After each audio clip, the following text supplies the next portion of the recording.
All right, we didn't need you guys here 2 to 3 hours in advance, but we are going to need you to remove your shoes, belts, keys, wallets, pager, cell phones, other electronic devices. Please put them in the bin and on the belt. TSA will walk you through the rest. King Z, join me. We're going to talk Carry On. We have a 911 call placed from inside LAX.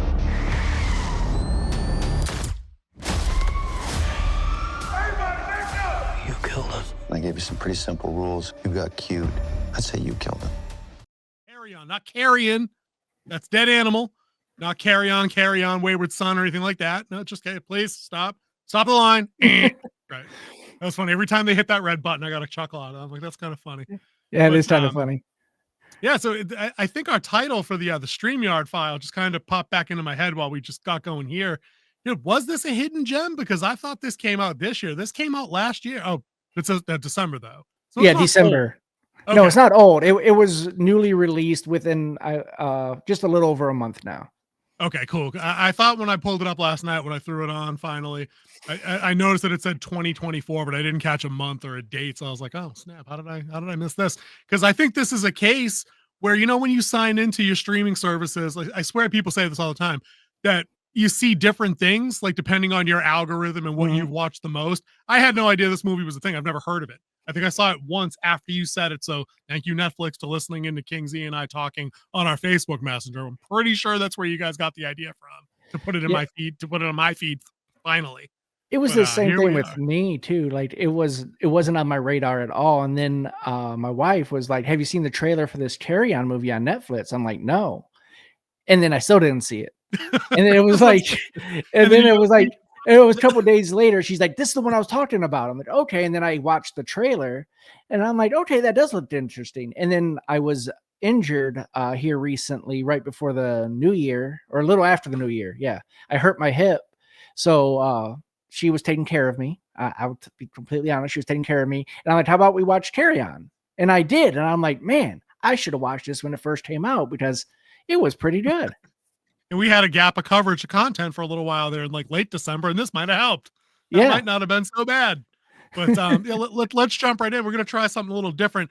I've got 3 segments that I kind of want to jump through to get this review done. It'll be a little bit quicker than we typically go. We're going to go plot, people, and production. You guys can probably figure out through context clues that let us hit on the various elements of the film without getting too bogged down in the weeds. I'll give you a little brief description real quick, just so you guys, if you haven't seen Carry On, it's Taron Edgerton, I believe is the guy's name. That's very the lead. Good.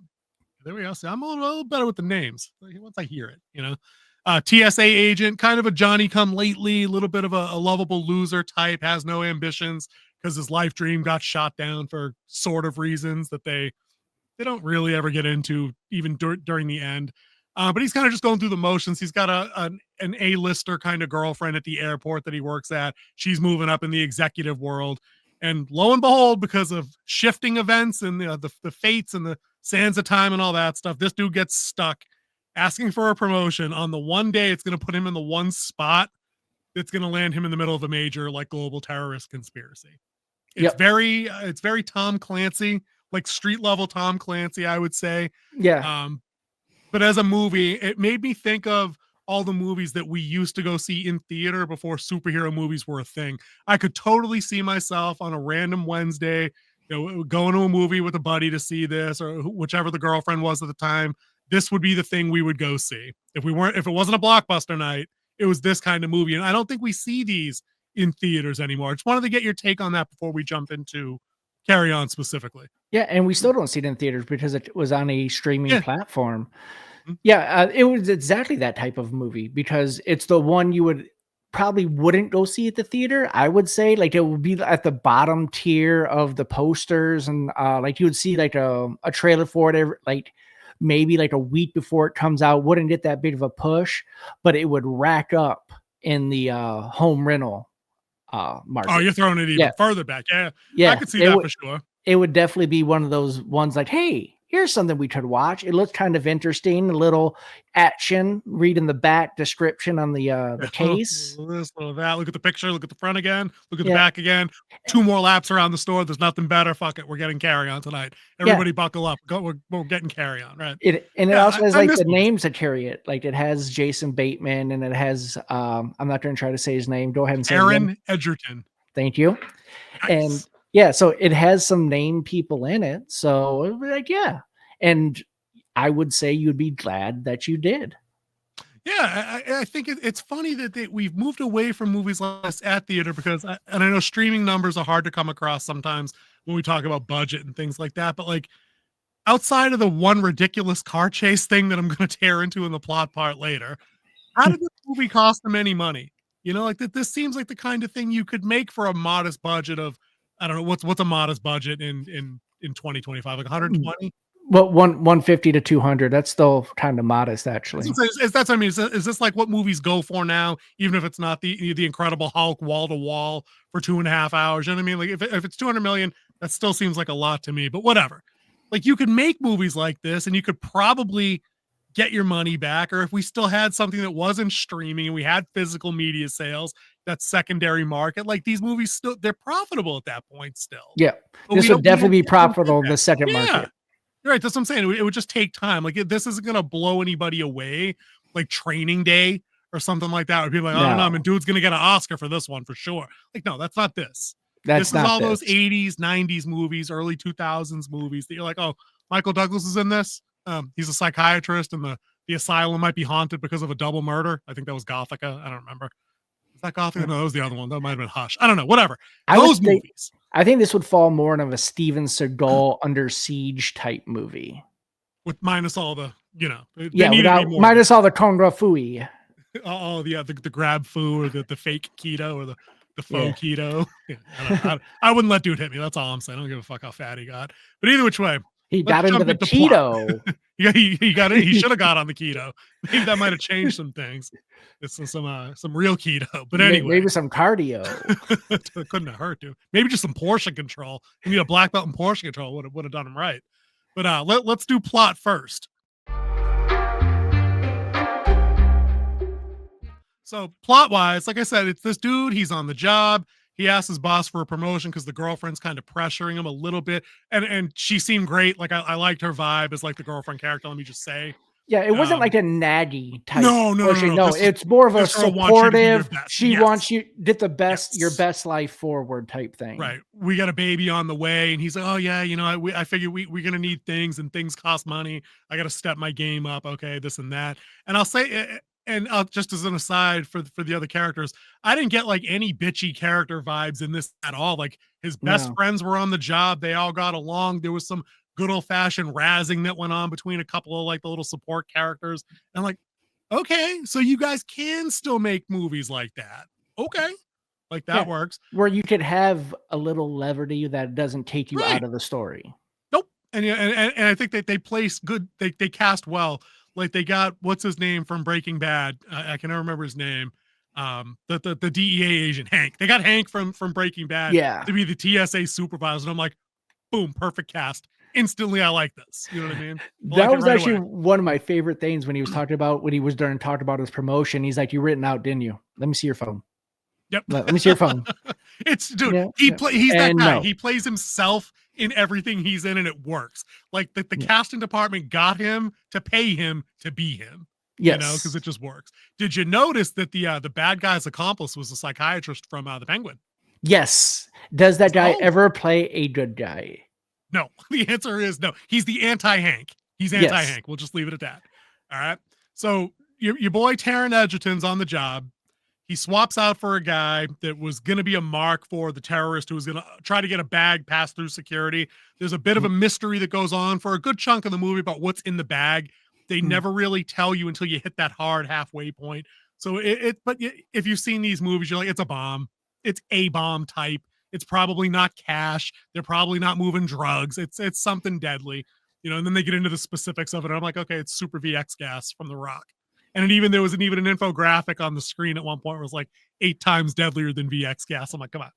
Yep. We get it. You could just call it VX. It's cool. You didn't need to make up a new one. And maybe it's a real thing. I don't know. It is a real thing. We did do the research. The oracle's in the background. Like, oh no, it's real. It's real. Like she has some. Careful down there, guys. It's getting out of control. But hey, don't cut her off in traffic. That's what I'm saying. Don't do this. Just throw one of those vials right out the window. Just to, be like the jar from Ninja Turtles 2 that had the ooze spiraling in it. That's what it reminded me of.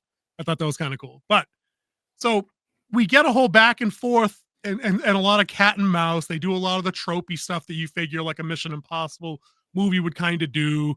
The good guy's trying to outmaneuver the bad guy, but he's under the gun literally because the bad guys have snipers. They have control over the cameras. They can see his every move. He gets punked on a couple of different occasions about delete that text message. You know, like it's kind of slick. But what did you think of the story overall? Is kind of because you called it a thriller when you asked me to watch it. Did this live up to thriller for you? Yeah, I think it lived up to thriller. Like you said, a Tom Clancy spy, under siege type thriller, action thriller. But it also had like a wannabe cop type thriller as well. Like he's trying to figure things out. So he's thinking on the move, and you show that he does have a good head on his shoulders, but it wasn't like he was like super agent off the bat either. Like he wasn't figuring everything out. He's not knocking out 17 people to get to the Steve bad Rogers. guy. No, it was a very well everyman type figuring things out who has like cop instincts, because what he wanted to be was a cop. And you can see that he was trying to use that to figure things out as the plot progresses. Yeah, I will say this, speaking of Cap, I don't know how old Taron Edgerton is, but if they go the inevitable, recast Cap route, I think he could probably do it. Dude's built, he can run. We didn't see him effectively with the hand-to-hand in this, but you train for that, fight choreography and stuff like that. But it's an interesting idea. I never really had him on my radar as Marvel anything, but after seeing this, I could see that. He is 35, so he's in that prime age group. Like this is it. Like he's either Superman now, or a Cap now, or he gets the Cavill treatment in like 3 years is what'll happen. So okay.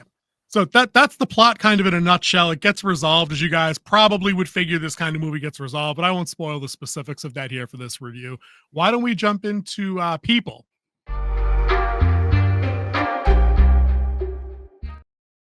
We talked a minute ago about Taron Edgerton as the lead. Let's talk about some of the other supports. We could start with his girlfriend, his boss, his best friend, the guy trying to sell his rap CD on Patreon, which I thought was you said levity a minute ago. Yeah. Just the right amount of levity where like he sets up the joke about, hey, here's the flyer. Check out these tracks. Check out this. And then when he gets wounded later on SoundCloud, the shameless promotion for them, I'm sure. Yeah. When he gets wounded later and they're taking him out on the stretcher, he's like, I got an album coming out Saturday, whatever he says. I'm like, that's funny. Like, like he's alive. He obviously they didn't like get his throat cut. He took one in the ribs. He's obviously going to make it. I think he's in the last, we don't see him again after that. I think we see him at the very end. I think did we get him in that year later thing? Okay. No, at the very end before they do the time jump where he's getting put in the ambulance. Oh, okay. Right. That's what I'm saying. He's like, I got it coming out. He's holding his side as he's bleeding on the stretcher. He was funny. Like, what do you think of the supporting cast in this? You take this segment. You do the work here. No, I think the supporting cast in this was well tuned to the how would I say, the aesthetic of the film. Like they fit where they fit. His buddy, who he does kind of screw over, but to protect him, he played that quite well. And then you have, of course, I don't think they even gave him a name in this. He was like the sniper or the lookout, the guy who was in the Penguin. It was the Traveler and Watchman. The Watchman. That's it. Yeah. Okay. Yep. Watcher. The Watcher. They just had code names, right? Yeah. Yeah, I think he was perfect for that role because he has that creepy aesthetic to him. He plays it so well because, he shades in Luke Cage, and then he was the Dr. Rush in Penguin, and now he's the bad guy in this one, and the Watcher. I think he worked out great. And then you have like the struggling captive that's with him that you have no idea who this guy is, and I thought he was the guy who he stole the van from, but actually he has a bigger role in it. Much. So, yep. Much. The person they got to cast to play the passenger, was it Mateo? Oh, yep. Mm-hmm. I think he played it quite well. It's just another guy who's just scared.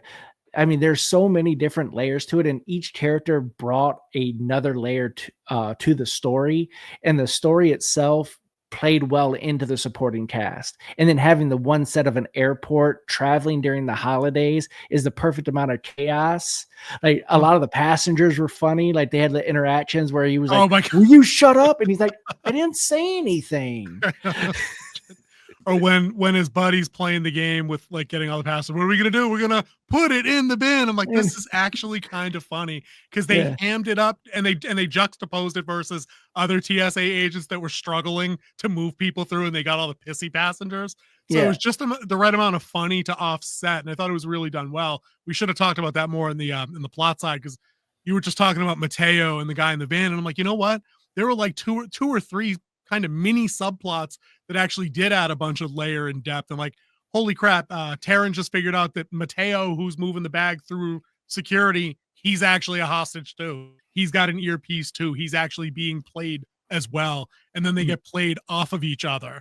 You know what I mean? We got all the stuff with the detective, which I thought was a weaker side, not her performance. I just forgot to throw this in plot. Like, we could have taken out everything about the detective and the fake Department of Homeland Security agent high-speed chase bullshit. Take that out. That added like 20 minutes extra to the movie that I did not need. No, it did not. It did slow it down. It did slow it down for me there. If I have a gripe, it would be that. But I mean, it was a needed part, but it could have been definitely trimmed down a lot more, because you needed that detective to kind of push in, like having him feel like he's completely surrounded, where he has he's being told to do things in one ear, and now he's trying to avoid the cops on the other, because he's the only name they know is his. Yeah. That leads into like my main gripe before we just talk about production of the movie, because you mentioned the airport. Outside of that, once the chase scene, I thought that the movie asked me to defy a lot of common logic and knowledge and kind of suspension of disbelief in 2025. If this movie was made in 1995, perfect. But in 2025, every square inch of an airport, including behind the security door, has a camera on it and is monitored 24/7. So all that bit with the automated bag X-ray thing, where like, they're all on conveyor belts and he's running around and away from Jason Bateman, I'm like, never happened. Like, I struggle with that a whole lot, especially after shots were fired. I'm like, nope, no chance. Yeah. But in 1995, we could have done that, But I think the story was strong enough where you didn't really think about that part. Like, it was good enough. It was right there. I'm like, okay, I'm still enjoying it. On the razor's edge. Yeah, that's what I'm saying. We can swing this right into performances now. Just tell me about Bateman, because I'm sure that was the highlight of the movie for you. That was the highlight of the movie. That's the reason why I brought it to your attention. Because one thing we've talked about is that we're tired of the sympathetic bad guy. Like, his wife and children were killed by this person, and now he has to get payback, and you feel sympathy for him. Or he was part of a bombed out village, and now he's trying to get his payback. No, this is a bad guy to be just a bad guy. He's motivated by one thing, and that's money and accomplishing his mission. That's it. Zero. And they couldn't have picked a better bad guy. As soon as he put that earpiece in his ear and Bateman's talking to him, it's just like, it's another level. Like, I love watching him work him too. Like when he's getting him and he's like, you're not in control. You're never going to be in control. To paraphrasing, of course. Yeah. But they had that first exchange in the bathroom where he's like, this is how it's going to go. You're a loser. You're asleep. You're this, you're that. I'm like, his delivery as he's basically taking this dude apart verbally was just like borderline. Like, I had to look away because it hurt. I'm like, oh my God. Yes. Dude, you already just made him throw up in a public restroom. Cut him some fucking slack. He's like, no. If there was another award show other than the Oscars, I believe Jason Bateman could be nominated for this role because of just how cool, calm, and collective and evil he played in this. And the thing was, like, one of the things that got you is when he's talking to you, he's like, if we met in a different situation at like a softball game, we would be buddies. We'd probably go get beers after this, but that's not going to happen today. So I'm going to give you a choice. Now, did you notice in that particular exchange too? Because we were just talking about crap dialogue when we did Section 31 with Mage's Guild the other day, right? Mm-hmm. How everything in Star Trek wants to sound like present day, but it still gets present day wrong. There was nothing nothing in the inflection, the delivery, the word choice, anything Jason Bateman said as the villain here came across as cartoony, Saturday morning villainish, fake. Like some hipster tried to get in and be like, what would be the most diabolical thing he could say here, but it would make him sound like he's twirling the stat. Like, no, he just said some shit and it hurt. Yeah. He just spoke truth. He just spoke the truth to him. That's the problem with your generation. You're not awake. Yeah, I think he said that in there too. Wasn't that kind of a dig in there? Yeah. Yeah, Or it you're was. I think asleep. it He said was. you were You're asleep. asleep. He's Yep. Yep. That was it. And yeah, so I mean, we can swing this right into the final P, the production. Dude, like I said, we could just throw the car chase thing right out because I thought that looked god awful. When that got going, I'm like, nope, it did not work for me. They did not. All the animation that happened outside the vehicle was wrong. They tried to play off this detective. They didn't go all the way with it, but they tried to make it like she was John Wick in that car fighting this other dude that's twice her size. I mean, once she dropped the gun, that should have been a fucking wrap. Like this dude should have just killed her, you know. But it just looked cheesy and bad and not. That's why I said if they had just removed that whole exchange, I'd have been fine with it. But elsewhere in the airport, they must have shot it in a real one, I would imagine, right? Like you can't build a set that comprehensive for an airport and just have it, right? So I mean, they all that stuff. they might have found one that was closed, or they paid yeah. off to have a section closed that maybe was under construction at the time, like a certain portion of it. So they closed Like off a wing. Yeah, but it was definitely shot on site. That was not a Hollywood studio. Or and not shot up against a green screen like Star Wars or something. Because I'm like, no, those are real. I can tell these are real people walking around the background. Like when they have that really cool exchange at the front where we see Taron. That's not the character's name, but Taron Edgerton. I don't remember what was it, Kopic, something, whatever. The main character. He's listening to Bateman on the earpiece, but he can hear sound from Bateman's earpiece, and that's how he echolocated him to being at the bar because he heard the video game, he heard him crunching, he heard the baby crying. He used all the observational clues, and he's like, oh, it's this motherfucker over here. But I'm like, no, you can't shoot that on green screen because you're in too many places with too many real people doing things in between you and the guy you're talking about. Yeah, exactly. And that's why I was going with the performance of the main characters, like how he is actually kind of smart and he has those senses like a cop would have to start narrowing stuff down. So what you just said, it just plays right into who he is, but he's also struggling because he had like a couple setbacks in his life. Yeah, and that, I mean, that outside of just talking about the airport, because I think what else can you say about that?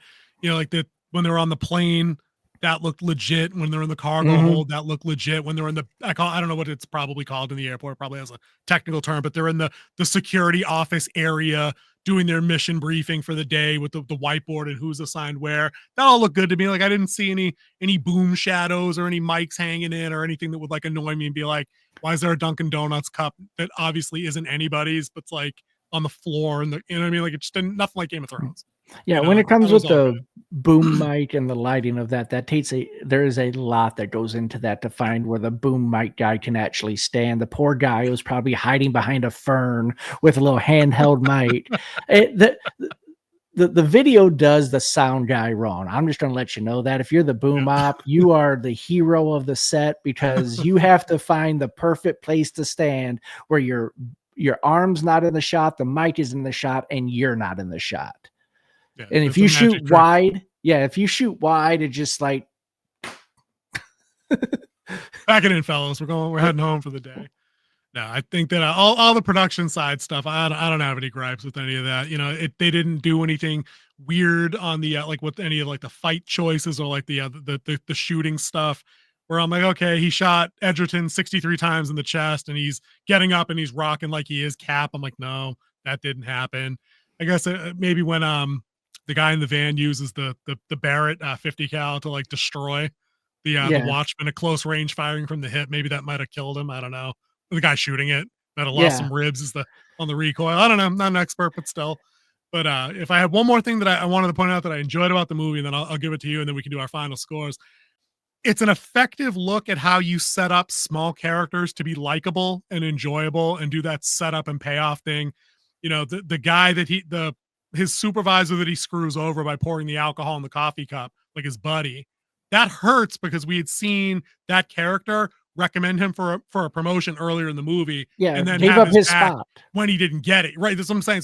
So there's a connection there already. We already saw Taron Edgerton have that kind of miniature rap with the dude that literally is trying to sell a rap CD where he gives him $2 of his $4. He's like, oh, dude, it better be good. I'm giving you $2. Like they have that little bro moment, even with some of the unnamed characters, or I didn't catch them if they were. there was a female TSA agent. She looked like she might have been Hispanic, something. She had very dark hair, dark eyes. Didn't get a name, but they had enough back and forth that way at the end of the movie when somebody was coming down on her for being slow on the line or whatever. Dude was just like, hey, she's just doing a fucking job.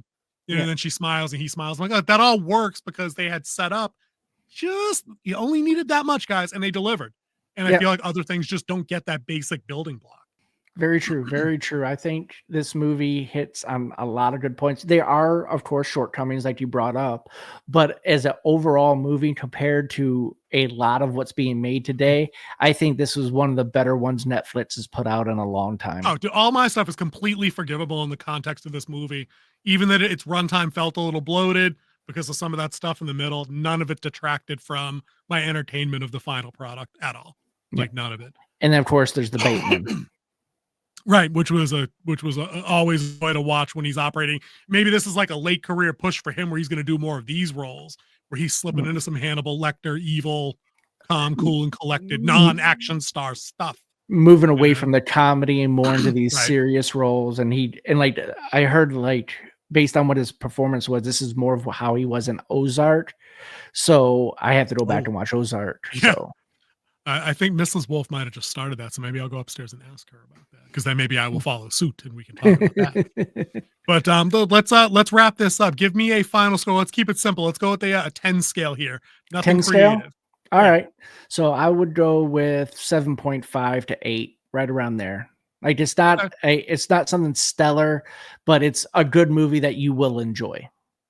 I think I agree. I don't know if I'd go all the way up to 8. I'd probably go 7 to 7.5. It's the very definition of above average. Like it's a strong C plus. It's the kind of thing where if you went back to the professor and said, what can I do for some extra credit? He'd give you something to do and you get an extra 3 to get you to like that 82 or something like that. Like it's right there. Excuse me. It just doesn't do anything new that I haven't seen. Like we had said at the front, it's very military thriller-ish or political science. No, not political science. Like mil thriller-ish, I guess. We get the terrorist thing and some shooting and stuff like that. So it's nothing you haven't seen, but it is probably something you haven't seen in a while. Yeah, I feel like we haven't seen these kind of things. You haven't seen done right in a while. Fair point. So I think I'll go 7 to 7.5, and Kingsy's giving it a 7.5 to 8. So that's going to be it for us. We're giving you the go ahead. The Winter Wolf approves to go watch Carry On Netflix. It's their streaming. Go give it a watch, and we will see you guys in the next one. Well, see ya.